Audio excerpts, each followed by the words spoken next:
यति बेला हामी बिहानै काँक्रा खाँदैछौँ। के खाँदैछौँ?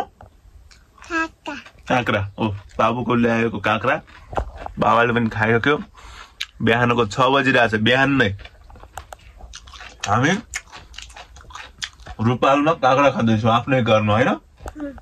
कसको घरमा? आफ्नै घरमा लोकल काँक्रा होइन हो। धन्यवाद भन। त्यसो गर। धन्यवाद। ल हामी यहाँ हाम्रो बारीमा छौँ। डमरुजी पछाडि हाम्रो बाबु बहादुर यहाँ पछाडि बसिरहेछ। अब काँक्रा टिप्न जाने हो हामी। काँक्रा साक्रा टन्नु हग्गो बहादुर यो हो।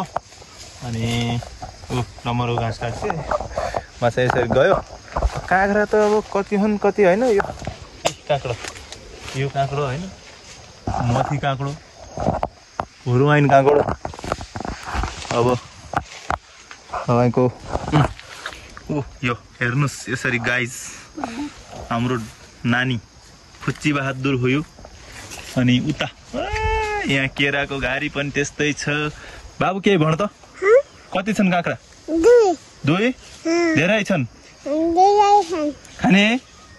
ल कति हो दही? को खान्छ दही?